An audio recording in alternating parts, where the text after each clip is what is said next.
O trabalho doméstico sempre foi uma atividade importante no Brasil, mas precarizada. Não existia uma legislação trabalhista específica. Passou a ser regulamentada com a Constituição Federal de 1988, mas muitos direitos ainda eram negligenciados.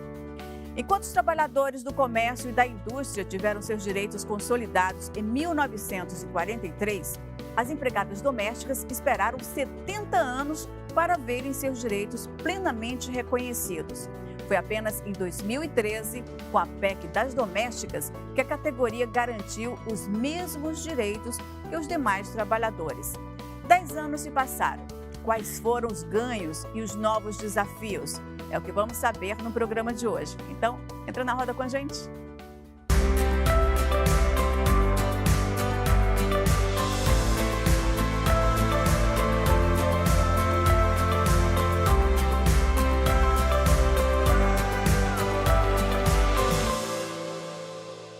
Olá, seja bem-vinda, seja bem-vindo. Sua audiência é muito importante para nós. E a pauta da nossa conversa de hoje é a PEC das domésticas, que este ano completa 10 anos. Para falar sobre o assunto, convidamos a pedagoga e professora Zuleide Queiroz e a estudante universitária Leandra Vasconcelos. Sejam bem-vindas, meninas. É um prazer grande ter vocês aqui. Mas antes de começar a nossa conversa, vamos ver alguns depoimentos sobre a dura realidade da profissão de doméstica. As imagens fazem parte do documentário Trabalhadoras e Trabalhadores Domésticos, realizados pela Organização Internacional do Trabalho e exibido pelo canal Preto do YouTube. Vamos ver e voltamos para comentar. A princesa Isabel assinou a Lei Áurea, mas não assinou nossa carteira, não nos deu educação, continuamos sem moradia e aí veio o processo da criada.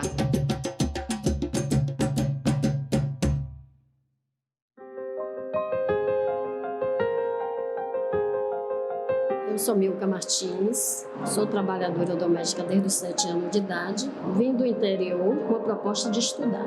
E chegando aqui, eu vim para tomar conta de outra criança bebê. Então, eu passei por todo tipo de violência, dormindo no chão, sendo violentada sexualmente pelo filho do patrão, pelo patrão. Meu nome é Maria do Carmo de Jesus Santo. Eu sou uma trabalhadora doméstica. Eu comecei a trabalhar com 10 anos de idade, era subir no banquinho para olhar a panela, subir para estender a roupa e na hora de almoçar ela pegava o resto da comida que sobrava da mesa e botava para eu comer. Sou Cleusa Maria de Jesus Santos. Comecei a trabalhar com 12 anos de idade e foi os piores momentos da minha vida. Com essa família eu fiquei 8 anos. Eu só vim ser alfabetizada de fato, realmente, quando eu tinha 20 anos de idade.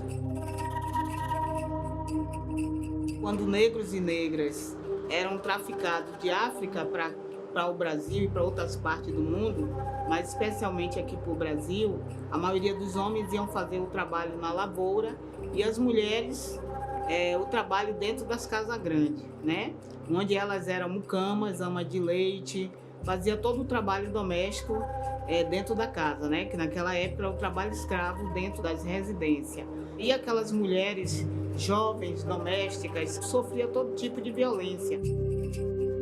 E nesse processo histórico, a princesa Isabel assinou a Lei Áurea, mas é aquela coisa, ela assinou a Lei Áurea, mas não assinou nossa carteira, não nos deu moradia, não nos deu educação, e aí veio o processo da criada. Aí depois de criadas, empregadas. E hoje nós lutamos e dizemos que somos trabalhadoras domésticas e fazemos parte da classe operária brasileira e mundial. Hoje, quem é do meu tempo, quem foi trabalhadora doméstica e tem a minha idade, não tinha opção. Ou você seria trabalhadora doméstica, ou seria trabalhadora doméstica. A gente morava praticamente no povoado, né? Um pouco distante do centro da cidade. E aí minha mãe, né, pela inocência dela, aquele desejo, né, com 8 filhos, viúva, né, de colocar a gente na escola. Então aí houve essa proposta. Minha mãe, você quer ir, Milka? Claro, eu, inocente, né, 7 anos, uma criança. Claro que eu quero, né? E aqui Eu tinha que fazer o trabalho de uma pessoa adulta. E foi muito doloroso, porque no interior a gente tinha uma banana para comer, a gente tinha um emprego. E chegando aqui foi que eu vim mesmo saber o que era passar fome. Porque tinha aquela fruteira maravilhosa em cima da mesa, mas eu não podia trocar. Gente, são depoimentos fortes, né? E assim, você entendendo o contexto histórico, você tem uma noção de por que essas coisas acontecem aqui, não é mesmo, professora? Eu queria parabenizar, Lana, você e também a TV, né, por estar proporcionando a gente esse momento tão importante. 10 anos depois, a gente ter a oportunidade de fazer um balanço desse tão necessário, né? Então, eu já queria, para não perder o momento final, já fazer esse agradecimento da importância desse programa para a gente. E eu quero dizer que, quando eu estou aqui sentada como professora, né, e Leandra está aqui sentada também, eu quero dizer que não é coincidência que nós temos aqui 2 corpos negros, 2 corpos de mulheres negras. Então, esse lugar de fala hoje que está sendo permitido aqui para a gente, representa as nossas bisavós, as nossas avós, as nossas mães e até mesmo o nosso trabalho antes de chegar a esse lugar que hoje nós estamos na universidade, né? Porque, com certeza, a Leandra, como eu, né, e outras mulheres que conseguiram chegar e ter um curso superior, foram as primeiras da sua família. E aí esse filme, em tão pouco tempo, ele consegue trazer para a gente toda essa conexão dessa ancestralidade, que é trazer o elemento da negritude para o Brasil, e aí traz o elemento do processo de escravidão que um povo viveu nesse país, né?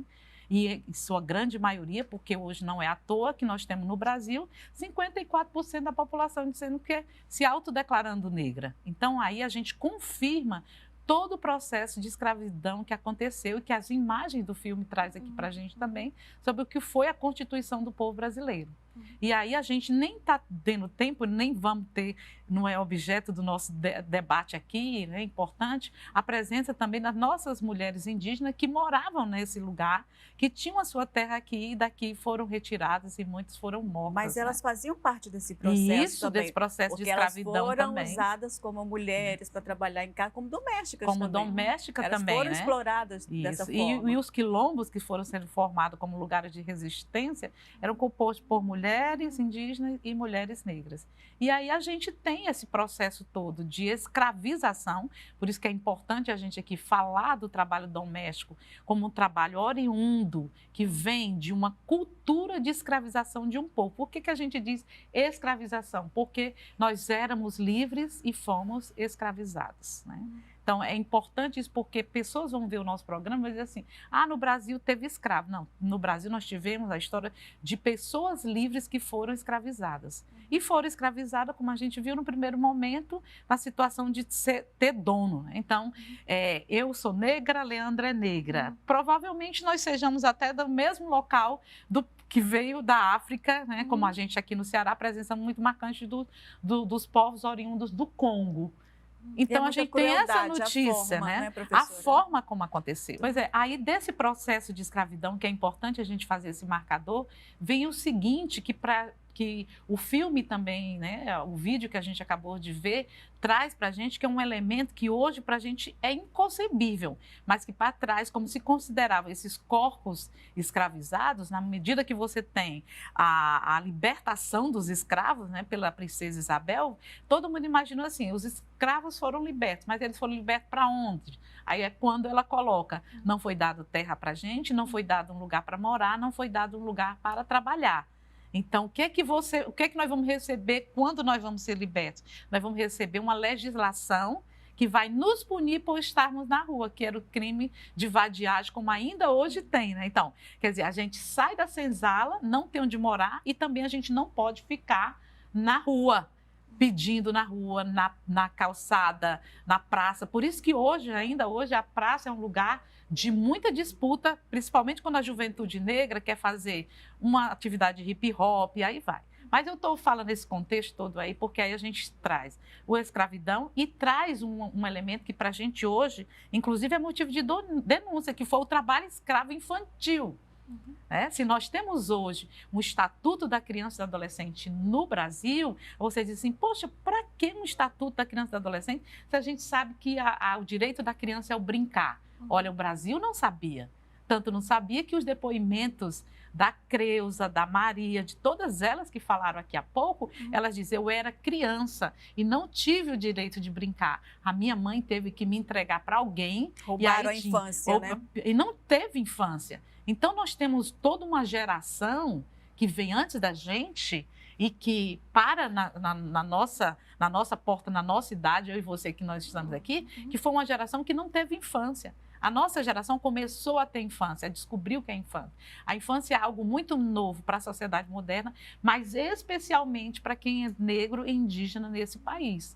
Então, outro elemento que o processo doméstico... Por que eu estou dizendo tudo isso? Porque eu quero entrar no que a gente está comemorando hoje, né? Que é ter 10 anos de uma legislação que dá o direito hoje da gente, das nossas mulheres e os nossos homens serem empregados e empregadas domésticas.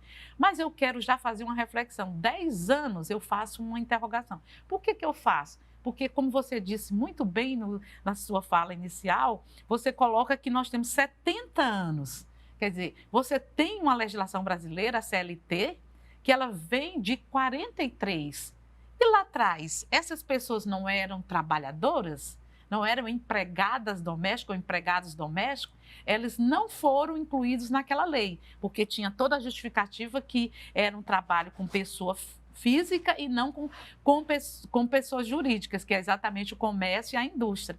Então, nunca nos consideraram que o nosso trabalho de casa, né, era um trabalho. O que é trabalho? Trabalho é você exercer uma atividade, transformar a natureza, mudar a vida, se manter. Então, o trabalho é tudo que muda a minha vida e a minha condição de vida. Então, o trabalho doméstico é trabalho. Tanto é que hoje, é tão interessante, nós estamos falando aqui de 10 anos da lei, né, da legislação sobre trabalho doméstico, mas semana passada o Brasil estava comemorando, né, comemorou a legislação que aprovou direitos iguais, salários para homens e mulheres. Olha, se a gente tem uma CLT que é de 43, se a gente tem em 66 o direito ao fundo de garantia, se a gente tem em 72 a mudança da legislação, se a gente vem num acumulado a gente vai ter direito ao PIS, PASEP, se a gente vai tendo direitos trabalhistas, por que isso não se deu para todos os brasileiros? Sabe o que eu acho mais interessante? É que a tecnologia, ela evolui de uma forma,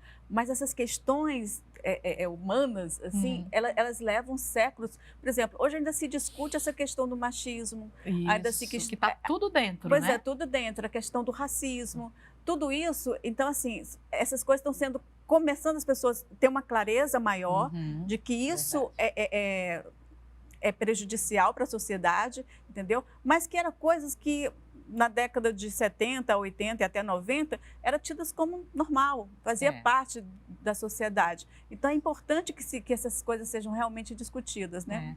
E as pessoas não compreendiam como trabalho. Eu conheço pessoas assim que nesse debate sobre o trabalho doméstico dizem assim, mas o Leide, eu dei uma ajuda muito grande para essa menina, porque essa menina ia morrer se ela ficasse lá na casa dela, porque a mãe não tinha comida, o pai não tinha comida, gente, esse discurso, não tinha escola para ela ir, então eu estou ajudando, eu estou salvando essa pessoa. A gente diz assim hoje, olha, se a gente quer salvar alguém, vamos lutar pelas políticas públicas, vamos lutar pelo direito ao salário digno, para direito a salários iguais. A educação. Vamos ter a educação, a saúde, a moradia, especialmente a educação, porque a educação, ela transformou as nossas vidas. Essas duas mulheres que estão aqui hoje conversando com você, tem no processo educacional um divisor de águas do que era a nossa vida antes e a nossa vida depois. Não só para a gente, mas para a nossa família como um todo. A Leandra, por exemplo, ela é empregada doméstica, não é isso, Leandra? Acho que é importante a Leandra contar um pouco a história dela. Eu quero ouvir a sua história, a gente vai ouvir no próximo bloco. Voltamos já já.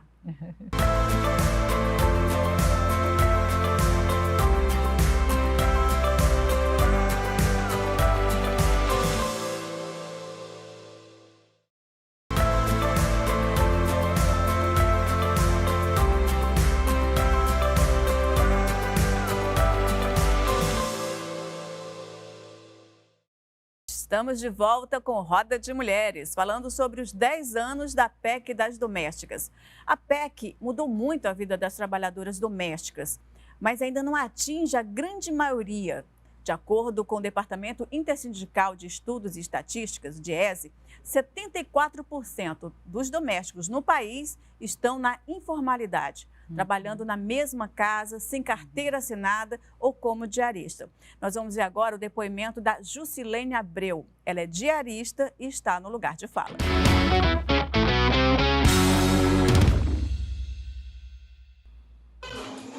Oi, pessoal. Hoje em dia eu não prefiro mais trabalhar de carteira assinada. Eu prefiro trabalhar de diarista, porque diarista a gente ganha mais. Carteira assinada a gente vive dentro de casa já direto, né? Todo dia a gente vê a mesma cara. Aí, de carteira assinada, não dá mais certo pra mim, não. Eu não gosto mais de trabalhar de carteira assinada hoje em dia. Eu prefiro diária, porque a diária a gente vai trabalhar quando termina, já tá com seu dinheirinho na mão, né?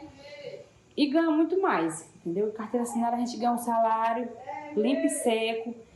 Tem direito às coisas, né? Mas mesmo assim a gente se aprende muitas coisas. Assim, eu não gosto mais de trabalhar de carteira assinada. Para mim, hoje em dia, de trabalhar avulso, trabalho de diarista, para mim tá bom demais. Eu não gosto mais de trabalhar de carteira assinada. Para mim não é meu alvo.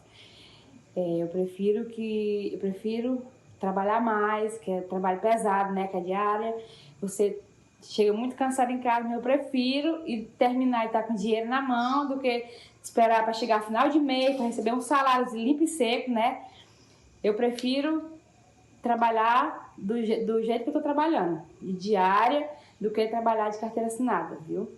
É isso aí, Jusilene. E aí, qual a opinião de vocês sobre isso? Porque até o DIESE diz, né, infelizmente contradizendo o que a Jusilene falou, que o diarista ganha 40% a menos de quem tem carteira assinada, não é isso? Eu acho importante a Jusilene colocar a opinião dela, porque a gente tem que escutar todo mundo.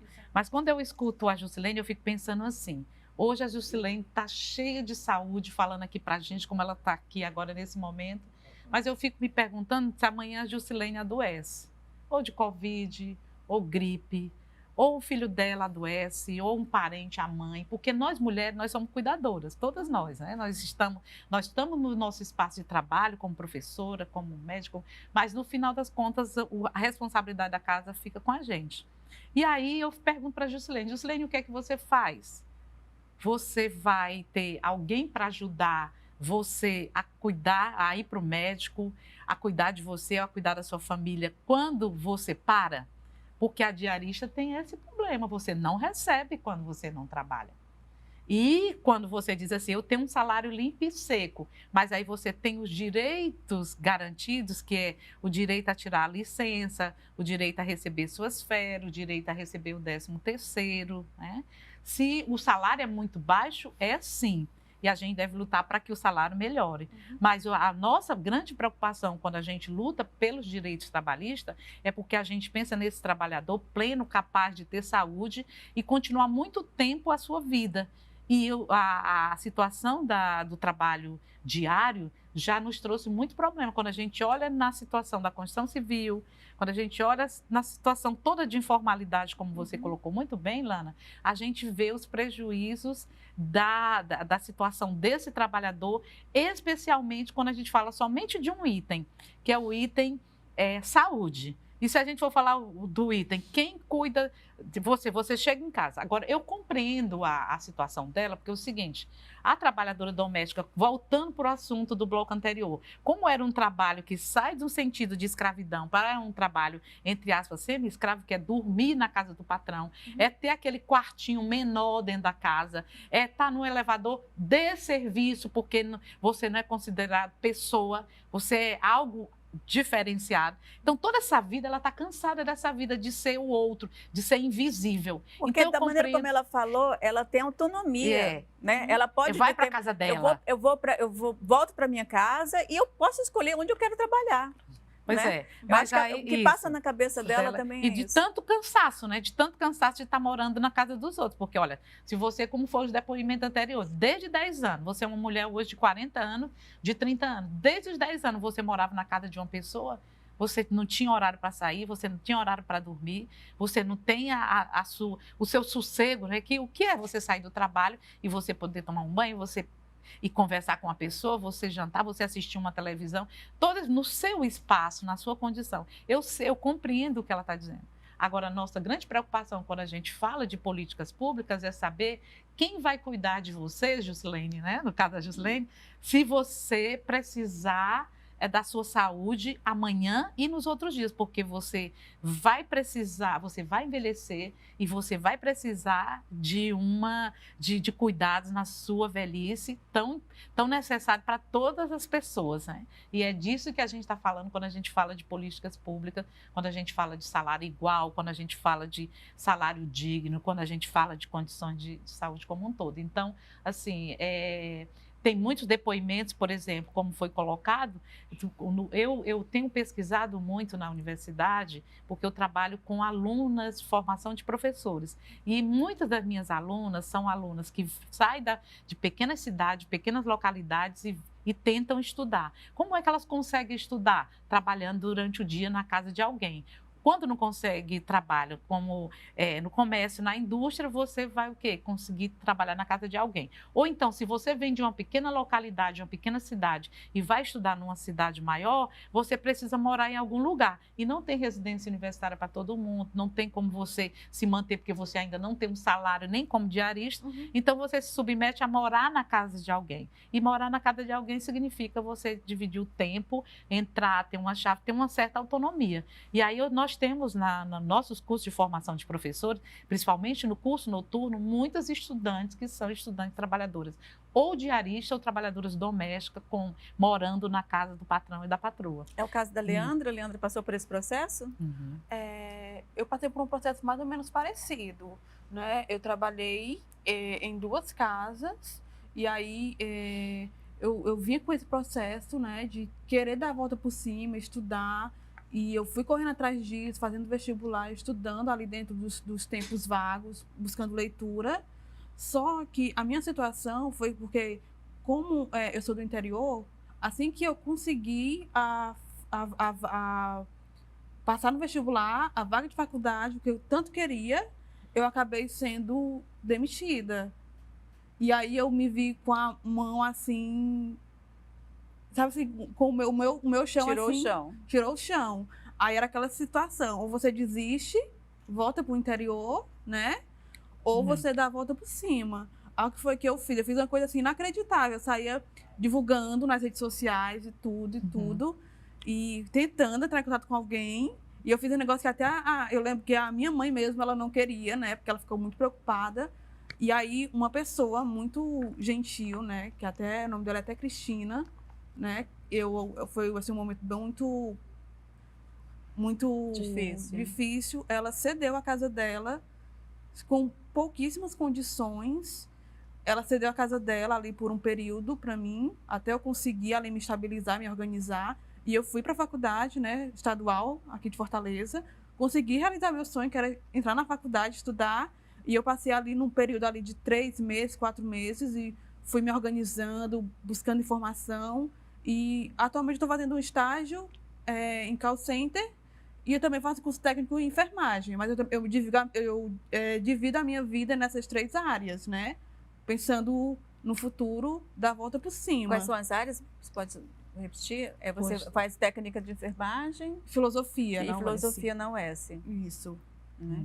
E está trabalhando? Em call center, atualmente. Pronto. Mas, assim, essa sua experiência como empregada doméstica, o que é que trouxe para você? Assim, é um ambiente, infelizmente, onde você é muito desestimulado a estudar, né? Porque a sua vida, ela começa a funcionar, como eu posso dizer, ao redor daquele grupo, daquela família.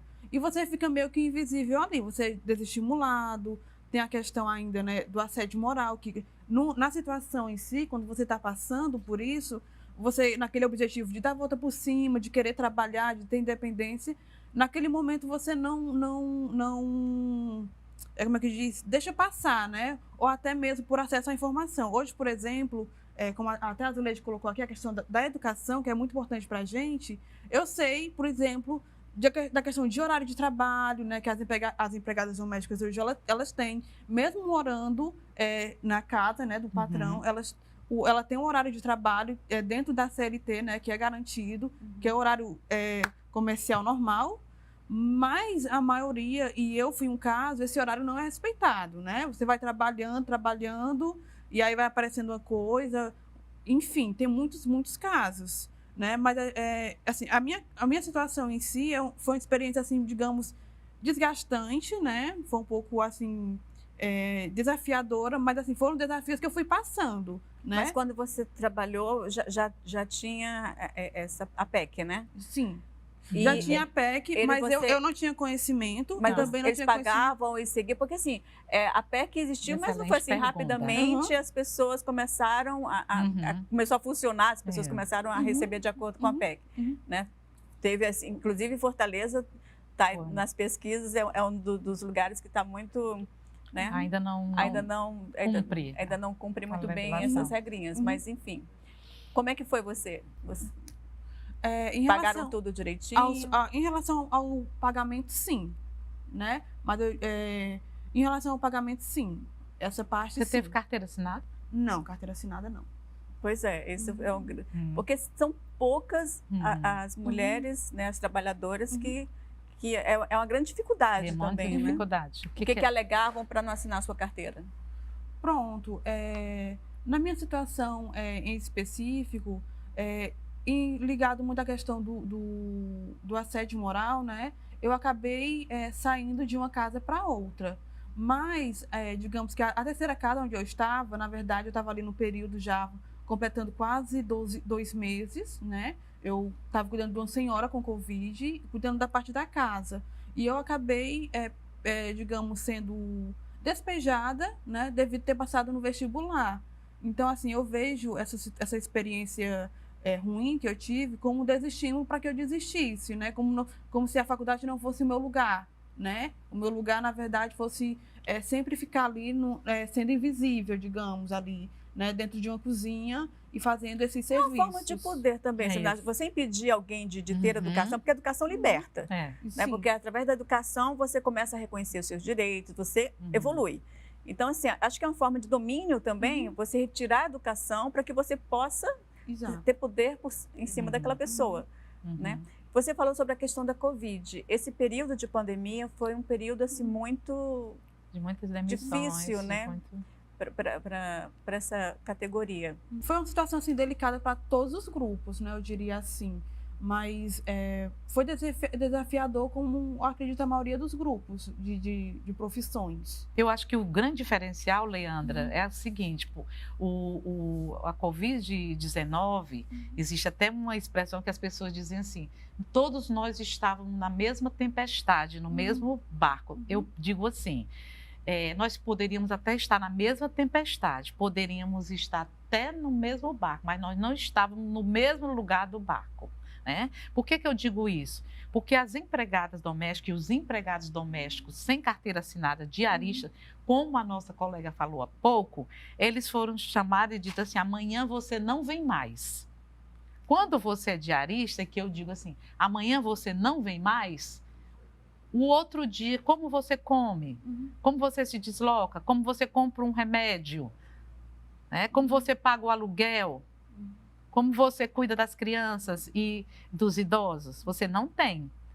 A situação de ter sido demitido no período da Covid, quem tinha carteira assinada, você tinha o quê? Seus direitos trabalhistas, pelo menos por um período de 3 meses, de 5 meses ou de 6 meses, para o seu seguro-desemprego, para você, pelo menos, se preparar para o que vinha pela frente. Então, só aí já mostra a situação de desigualdade do que é um servidor que tem seus direitos garantidos e um servidor que é diarista.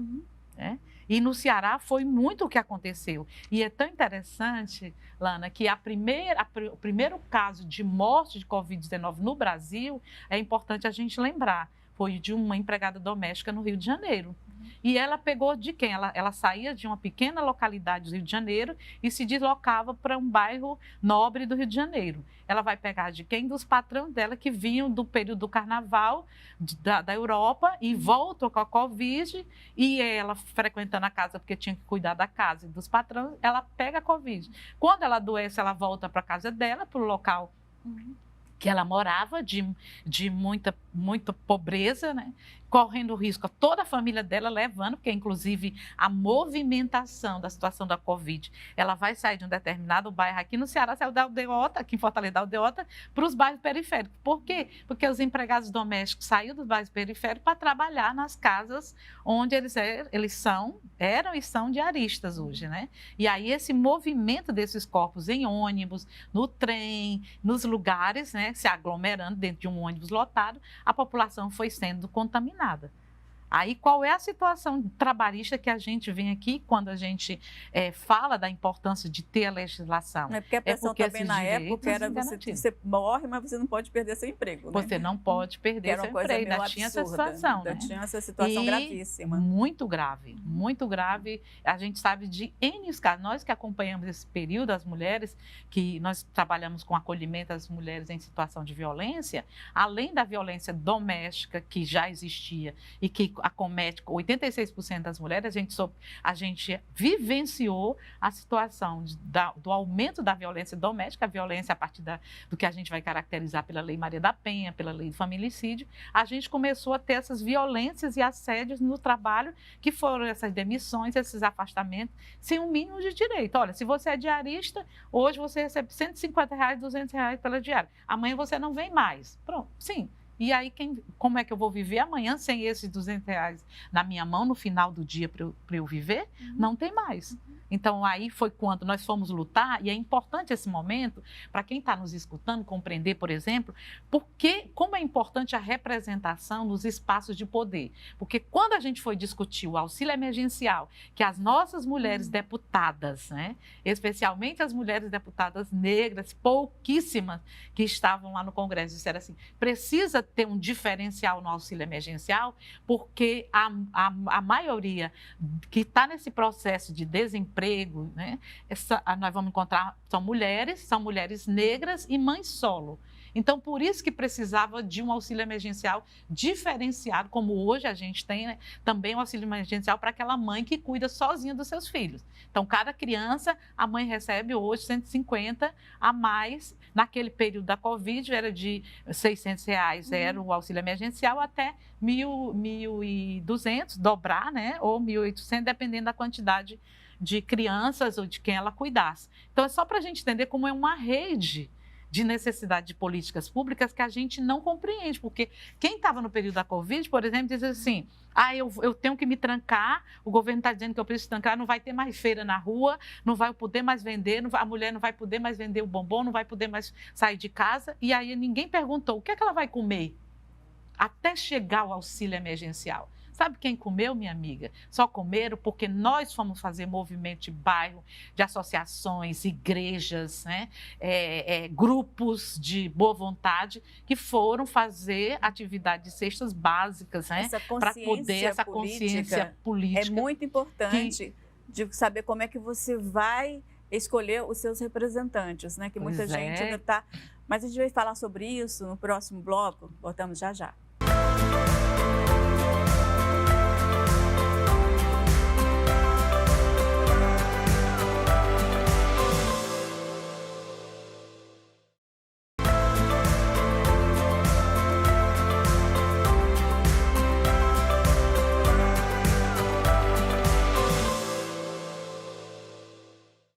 Voltamos com Roda de Mulheres. No programa de hoje estamos falando sobre os 10 anos da PEC das domésticas.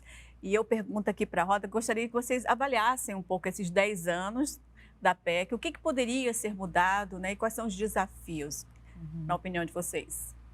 Bom, eu vejo como um desafio ainda a questão do tráfico humano, né? Está sendo um assunto até bastante discutido, né? De muitas meninas, às vezes, saírem do interior, né? E ir para a cidade e ali serem colocadas em uma casa e não poderem ter a sua liberdade.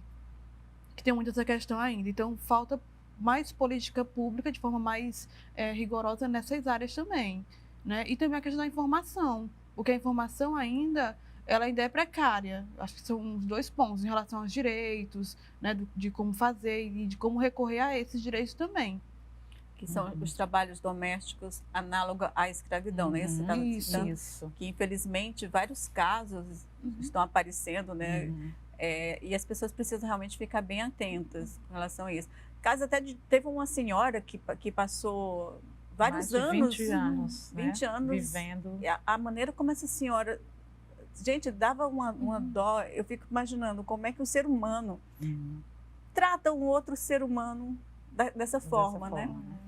E aí vem de novo a questão do direito que a Leandra traz para a gente, da política pública. Porque essa pessoa, quando ela estava criança, adolescente, jovem, é tudo de bom para casa. Porque ela cuidava da casa, ela fazia comida, ela cuidava da criança, ela cuidava de uma pessoa doente, ela ficava cuidando da casa como um todo, ela saía e dava folga no momento em que o casal, a família, precisava ir para uma festa, para algum lugar, para um espaço de lazer, mas ela não tinha esse tempo. Então, qual é o balanço que a gente faz da legislação? Porque a legislação vem garantir isso, como a Leandra colocou. Eu posso até morar nesse local de trabalho, mas eu tenho que ter meu tempo livre entre o almoço, o período do descanso, o horário que eu paro de trabalhar, mesmo que seja para ir para o meu quarto, meu pequeno quarto, mas eu tenho o meu horário de fazer isso. Eu já vi situações, Lana, que de madrugada, Bibi trocava para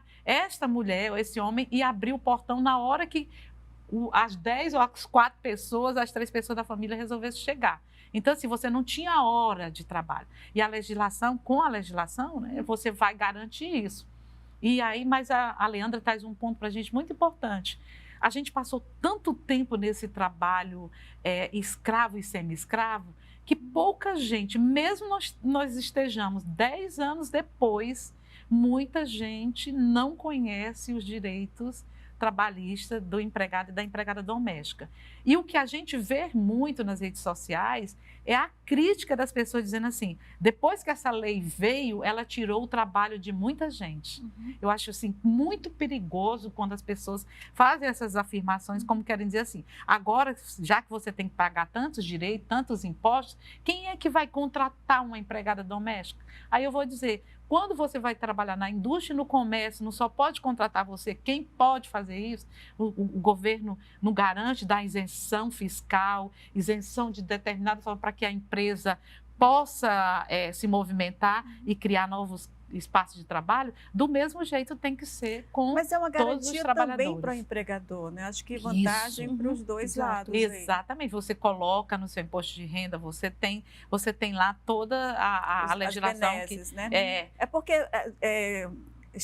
a sociedade tão acostumada da exploração, de ter aquela pessoa, aquele corpo ali à disposição, no momento que quiser, da forma que quiser, que quando vem uma mudança, sim, aí se retrai e colocam as dificuldades. E as dificuldades, elas não deveriam aparecer, porque você mesmo que contrata uma pessoa, aí eu falo para as pessoas que estão nos assistindo, quem contrata uma pessoa, na maioria das vezes, é uma pessoa que trabalha, que quer os seus direitos. Então, é muito contraditório, né, quando você vai ter alguém que tem os seus direitos garantidos, até mesmo como empregador, como dono de uma indústria, dono de um comércio, dono, né, ou quem é funcionário público, que contrata também esse serviço, você luta para que tenha os seus direitos. O meu direito como empresário, meu direito como funcionário público, mas na hora de dar os direitos para as pessoas que trabalham com a gente não quer. Por quê? Porque a gente vem de uma cultura. Eu queria finalizar muito esse bloco falando um pouco do que a gente tem discutido muito sobre racismo estrutural no Brasil. Por que a gente fala de estrutura? Porque está nesse chão, está nessa base. É como eu vejo as pessoas. Então, como eu nasci num lugar onde as pessoas, determinados grupos étnicos, eram escravos, eu não consigo ver esses corpos como gente, como pessoas. Então, eu acho que eles não são cidadãos de direito. Eu tenho direito porque eu estudei, eu tenho direito porque eu nasci da família tal, eu tenho direito porque eu moro em tal lugar, mas pessoas no mundo não tiveram a mesma processo que eu tive, então essas pessoas são inferiores. Lamentavelmente é assim que a sociedade pensa, porque se ela não pensasse assim, nós não estaríamos fazendo esse debate de dizer que nós estamos 10 anos com uma lei que traz hoje o direito de trabalhadores domésticos e trabalhadoras domésticas terem um direito que os trabalhadores no Brasil tiveram 70 anos atrás. A gente não precisaria estar aqui fazendo um programa especial para que a população pudesse compreender que essas pessoas têm direitos. Né? E aí isso vai para a nossa condição como mulher, na situação de feminicídio e violência, quer dizer, precisa ter uma legislação que diz que tem que ser dessa forma para que eu possa obedecer. E as pessoas só fazem porque senão elas vão ser multadas, elas vão ser presas. Mas as pessoas elas só cumprem incrível, as leis, né? Por causa dessas pressões. Né? As pressões políticas. Mas né? você acha que essa... teria que ter mais alguma mudança? Ou uma das coisas que eu estava, quando eu estava pensando um pouco aqui e fazendo as pesquisas que a gente tem feito, né? Uma das coisas assim que pensando na legislação, o que é que o empregado doméstico ou a empregada doméstica não tem direito em relação à legislação aos outros trabalhadores? É o PIS/PASEP. Porque o PIS tem a ver com a relação de empregador jurídico e, no caso, o empregado doméstico e a empregada doméstica são contratadas pessoas físicas, né? E aí, e só isso aí já é mostrar que existe dois tipos de trabalho no Brasil, porque uns têm direito e outros não têm. Mas o restante, se a gente for pegar todo o arcabouço da legislação, ele diz lá, todo tem o direito. Mesmo você morando na casa dessa pessoa, porque você não desloca, vem do interior e vai morar em Fortaleza, mas morando na casa dessa pessoa, você tem que ter o seu direito a trabalho todo garantido, a partir dos pagamentos mesmo, né, do valor, que deve ser no mínimo o salário mínimo, aí direito ao terço das férias, direito ao 13º, aí vem os horários de trabalho, as condições de trabalho, onde eu vou dormir, qual vai ser meu lugar de descanso, o tempo que eu vou ter, o meu direito a poder sair, a retornar. Quer dizer, mas existe uma situação que para a gente já é muito constrangedora, que a Leandra traz para a gente, que precisaria de políticas públicas, essa mulher ou esse homem que, vindo do interior, não queria morar nesse local. Se a gente tivesse políticas públicas de casas, abrigos, essas pessoas poderiam morar nesse lugar e não precisar morar na casa do patrão ou da patroa, né? Então, isso é uma proposta que a gente vem discutindo muito e que é direito também que a gente pode sonhar com essa possibilidade das pessoas poderem ter seu próprio lugar para morar e não precisar morar na casa do patrão. Né? É constrangedor também. É muito também, constrangedor ainda. Fica uma relação muito... por mais que você tenha uma lei muito geral, mas só a nossa situação na casa de alguém. Você tá não é seu espaço, não é a sua casa. E tem sempre um constrangimento, né? Mesmo que a pessoa fale, mas eu trato como se fosse de casa. Mas não é, a gente sabe. Não é de casa. Quando um prédio tem 2 elevadores diferenciados, já diz que não é igual. Né? Já diz que não é igual. Quando tem o portão para um entrar e o outro não entrar, já diz que não é igual. Acho que no Brasil é o único local que tem o quartinho da empregada, se eu não me engano, não é isso? E é o local onde ele fica, né? Esse local desse quartinho, na divisão, na organização do espaço imobiliário, né? Tudo isso é muito constrangedor. É uma situação ainda muito difícil que a gente precisa enfrentar. Por isso que a gente fala do racismo estrutural, né? Que a gente tem que mudar as estruturas da sociedade. Agora, o que eu vejo o que a gente carrega do passado até esse momento é essa invisibilidade. As pessoas não conseguem ver esse outro, né, que limpa a sua casa, que cuida da rua, né, que vive, que tem direitos, né? Você punir alguém porque essa pessoa passou no vestibular, passou no Enem, a gente deveria comemorar. Olha, hoje, Lana, somente 28% da população em idade escolar está na educação superior. Qual é a idade? 17 a 24 anos. A pergunta que não quer calar de qualquer pesquisador: onde estão os jovens que não estão na universidade ou no ensino médio?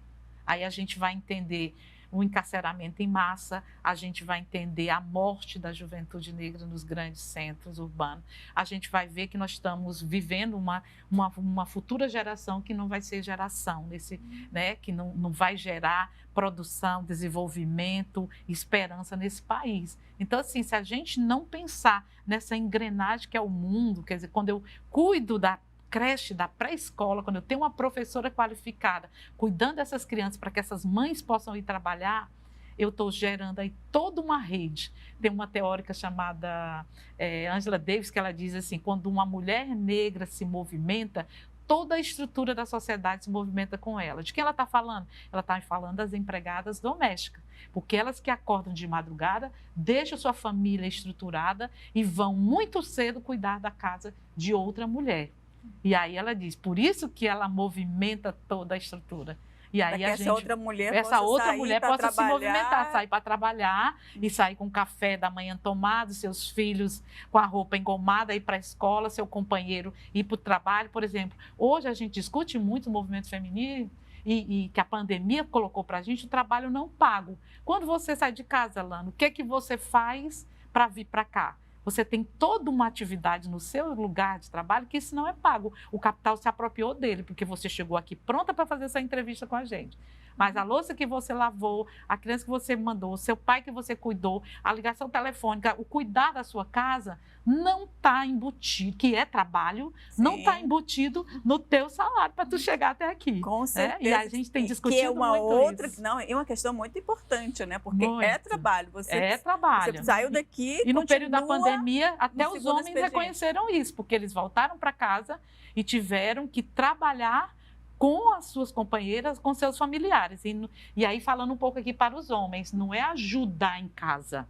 A gente tem que dividir a tarefa de casa, porque é uma tarefa de todos, tem né? que ter parceria. Então, essa palavra ajudar, vou ajudar a minha mãe, porque vou ajudar a casa minha irmã. é sua também, a casa é dos dois, as obrigações também têm que ser divididas, porque fica muito peso nas nossas costas também, né? Muita coisa. Então, assim, agora eu queria saber assim, de vocês, assim, os desafios, porque como você falou, é estrutural. E quando a coisa é estrutural, né, na estrutura da sociedade, as mudanças elas são mais difíceis, elas são mais, né, porque elas estão muito normalizadas, as coisas que a gente está tentando mudar, muita gente ainda considera como normal e acha que o outro que está querendo mudar, né? Então, qual o maior desafio que vocês encontram aí nessa luta da categoria? Eu penso assim, eu acho que a nossa organização, né, primeiro o reconhecimento da sociedade, compreender que é trabalho. E se é trabalho, precisa ser remunerado e ser bem remunerado como as outras profissões. Se nós temos um problema de defasagem salarial, todo mundo está, e não somente uma categoria ou outra. E o segundo é reconhecer como política pública. Não é o governo, mas tem que ser uma política de Estado. O que o Estado está pensando para que essa situação mude de verdade? Para que uma filha de empregada doméstica que queira estudar, ela possa ter o direito de estudar e dizer assim, eu não quero continuar o ciclo da minha mãe, eu quero ser outra coisa. Isso eu não estou querendo dizer que esse trabalho não seja digno. Se ele for bem remunerado, todas as mulheres vão querer fazer, todos os homens vão querer fazer, assim como os outros. Por que uma empregada doméstica não pode fazer um curso superior? Onde está dito isso? Né? Onde está dito isso? Está dito na hora de negar esse direito. Nas atitudes, Nas né? atitudes, né? Eu gostaria que você lesse agora a poesia. Então, para a gente brindar esse momento importante, e aqui agradecendo mais uma vez, eu gostaria de ler para vocês uma poesia que são muitas mulheres que hoje iluminam a gente, a nossa caminhada e a nossa busca de um mundo melhor e um Brasil melhor em tempos agora que nós estamos, de novos tempos, né?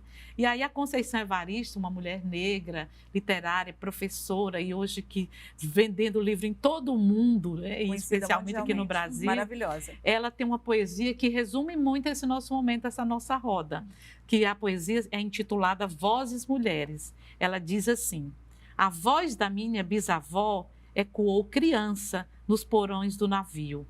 Ecoou lamentos de uma infância perdida. A voz da minha avó ecoou obediência aos brancos donos de tudo.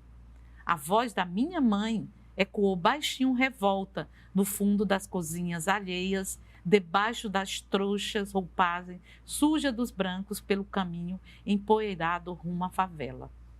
A minha voz ainda ecoa versos perplexos com rimas de sangue e fome. A voz da minha filha, ela tem a idade de ser a nossa filha, né? Recolhe todas as nossas vozes, recolhe em si as vozes mudas caladas, engasgadas nas gargantas.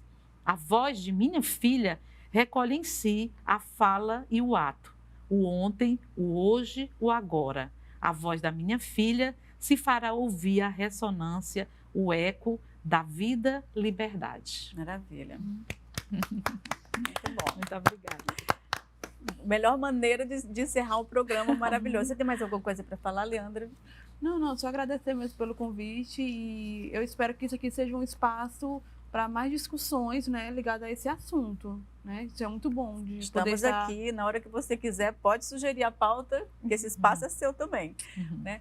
Olha, muito obrigada, professora. Você foi maravilhosa. Eu acho que as pessoas que nos assistiram, com certeza, vão sair com outra, né? Então, e assim, eu que agradeço. Obrigada, Leandra. E obrigada a você que está até agora conosco. Muito obrigada pela sua audiência. Continue nos assistindo através das redes sociais. A gente volta na próxima semana. Até lá.